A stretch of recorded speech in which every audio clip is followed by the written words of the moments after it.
Hi hello नमस्कार, कशा आहात? सर्व मस्त आहात. तर मी प्रियंका तुमचं स्वागत करते आजच्या आपल्या नवीन व्हिडिओमध्ये. तर आज शनिवार आहे, अहोंना सुट्टी असते म्हणून म्हटलं चला आज आपण जाऊया सरकारी हॉस्पिटलमध्ये. माझी पहिली डिलेवरीसुद्धा सरकारी हॉस्पिटलला झालेली आहे, KM रुग्णालयाला मुंबईमध्ये. आता सेकंड डिलेवरी इथे सासरी करायची असं चाललं आहे सगळ्यांचं. तसं इकडे नवी मुंबईमध्ये जे सरकारी हॉस्पिटल आहे ते आम्ही बघत आहोत की कुठे चांगलं आहे, म्हणजे स्वच्छ वगैरे सगळ्याच गोष्टी बघणार आहोत की प्रोसेस कशी आहे, कसं डिलेवरी वगैरे कसे, डिलेवरी वॉर्ड वगैरे कसं आहे, ह्या सगळ्या गोष्टी पाहून घेणार आहोत व्यवस्थित. त्यासाठी आज सकाळीच निघालो, 10:30 वाजता आम्ही घरातून निघालो होतो. आता दुपारचे 1:30 वाजलेले आहेत आम्हाला घरी येता. हॉस्पिटलमध्ये खूप गर्दी होती. सरकारी हॉस्पिटल म्हटलं की तुम्हाला माहिती आहे खूप प्रचंड गर्दी असते. तर येताना खूप ऊन होतं. या दोघांनी कॅब घातलेली होती, सो नवऱ्याने नंतर मला रुमाल काढून दिला की तू पण डोक्याला रुमाल बांध, ऊन खूप लागतं आहे म्हणून. आणि मग मी रुमाल बांधला. तो लुक तुमच्यासोबत शेअर केलं, छान वाटत होतं मला, म्हणून मी हसत होते व्हिडिओमध्ये. तर मस्त वाटलं नवऱ्याचं असं छोटं प्रेम पाहून. तर छोटी काळजी मस्त वाटतं अशा ह्याच्यामध्ये. तर घरी आलो. घरी आल्यानंतर डोशाचं पीठ बनवलेलं होतं. मम्मी पप्पा ऑलरेडी जेवण करून झालेले होते, म्हणजे हे डोसे खाऊन झालेले होते. तर आम्ही तिघंजणं खायचे बाकी होतो. मल्हारला एक डोसा भरवला कसा, कारण की 1:30 वाजलेला होता. उन्हामध्ये फिरून तो पण थकलेला होता आणि आम्ही पण थकलेलो होतो खूप. कारण की गर्दी म्हटलं की इकडे ह्या लाईनमध्ये जा, त्या लाईनमध्ये जा. सरकारी हॉस्पिटलच्या खूप फॉर्मॅलिटीज असतात. पैसे कमी, म्हणजे आपल्याला तिथे फ्री ऑफ कॉस्टमध्ये सगळ्या गोष्टी मिळतात, पण मग खूप नाचायला लागतं. इकडे जा, तिकडे जा, हा फॉर्म भरा, तो फॉर्म भरा. तर मग घरी आल्यानंतर हे डोसे बनवले, ते खाल्ले आम्ही.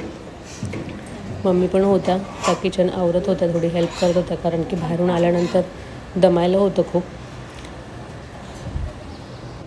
त्या दोघांना डोसे वगैरे व्यवस्थित बनवून दिले.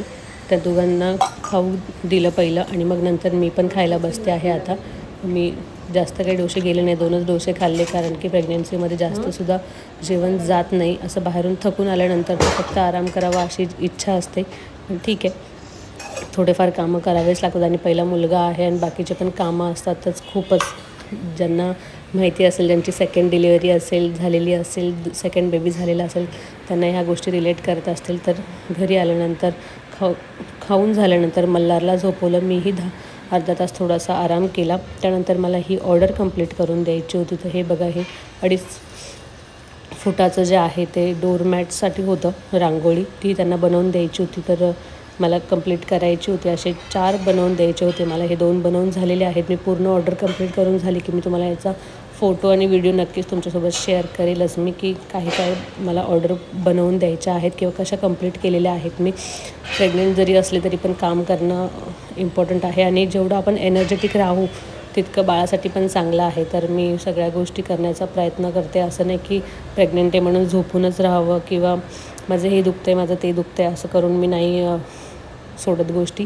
जितकं मला काम जमतं आहे तितकं मी करण्याचा प्रयत्न नक्कीच करते. आता सगळे झोपलेले आहेत. हॉलमध्ये मम्मी पप्पा झोपलेले आहेत, बेडरूममध्ये मल्हार आणि त्याचे बाबा झोपलेले आहेत, आणि मी किचनमध्ये बसून माझी ही ऑर्डर कंप्लीट करते आहे. कारण की मला डिलिव्हरीसाठी किंवा ह्या सगळ्या गोष्टीसाठी थोडासा खर्च आपल्याला हवाच असतो. माहेरी गेल्यानंतर आईला पण थोडी हेल्प होईल, किंवा जे काही असेल आपल्याला ज्या गोष्टी हव्या असतात त्या आपण करू शकतो बाळासाठी म्हणा, किंवा कुठल्याही गोष्टी. पहिल्या वेळेला नव्हतं, जॉबला होते, जॉब सुटला होता, त्याच्यामुळे जास्त काही करता नाही आलं मला.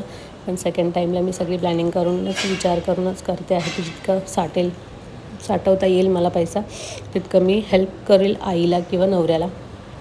तर असे विचार करून मी करायचा प्रयत्न करते आहे.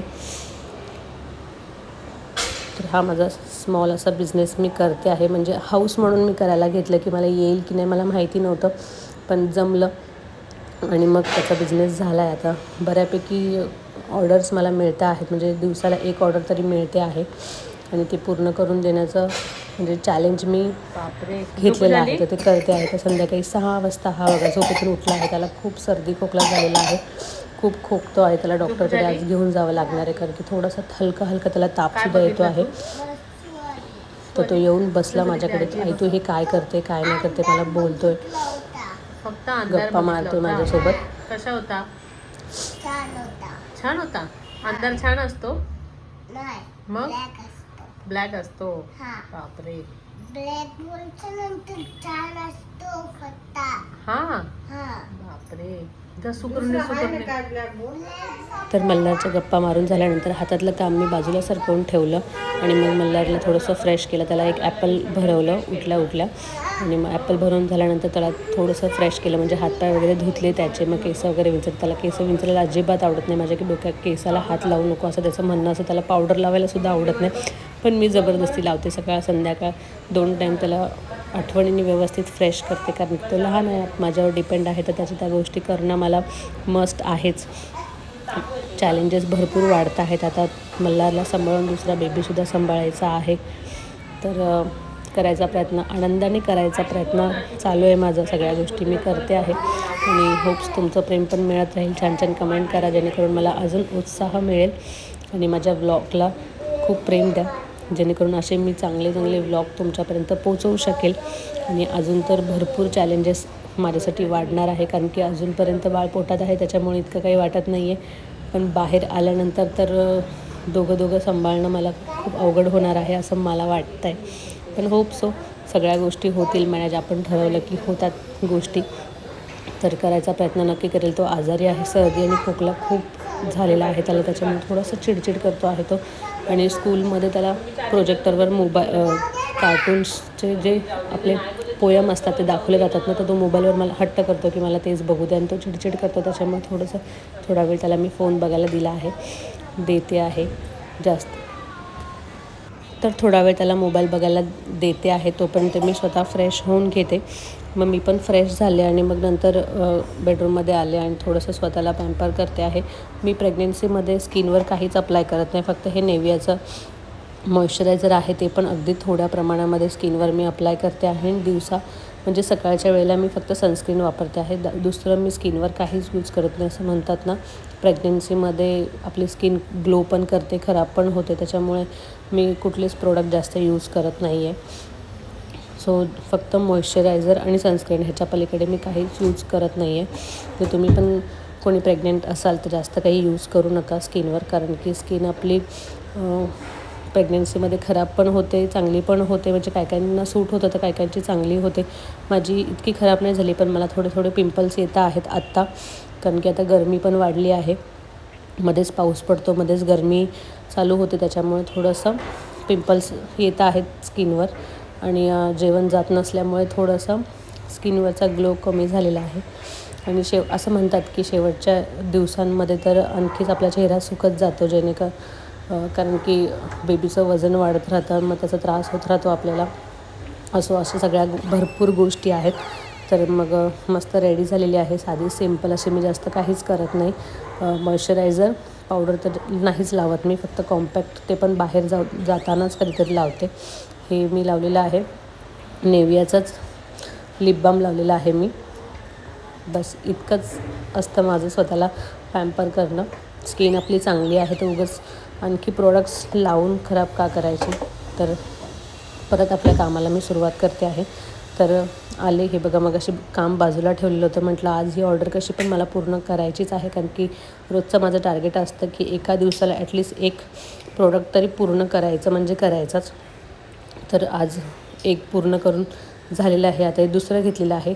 तर मी इथे येऊन बसल्यानंतर मल्हार पण माझ्या बाजूला येऊन बसला आणि मग मी त्याला हे कलर्सची बुक्स दिलेली आहे. म्हटलं कलर करत बस, मोबाईल बघण्यापेक्षा काहीतरी अशा गोष्टींमध्ये मी त्याचं लक्ष वळवण्याचा प्रयत्न करते, जेणेकरून तो स्क्रीन टायमिंग कमी करेल. आणि मीही माझं काम करते, म्हणजे त्याला बघून असं वाटतं किंवा आई मोबाईल नाही बघत आहे तर मग आपण तरी का बघावं. मग त्याने पण फोन ठेवून दिला. तर त्याने फोन ठेवून दिला आणि तोही येऊन बसला किचनमध्ये माझ्यासोबत कलर करायला. तर हे बघा, हे पहिलं प्रोडक्ट आहे जे बनवून झालेली आहे माझी उलन मॅट रंगोली. आता हे दुसरं आहे, ते सुद्धा मी कंप्लीट करते. तर इथेच आपल्या व्हिडिओचा मी एंड करते आहे. व्हिडिओ आवडला असेल तर व्हिडिओला लाईक करा, शेअर करा, सबस्क्राईब करा. चला तर भेटूया नवीन व्हिडिओमध्ये. बाय. श्री स्वामी समर्थ.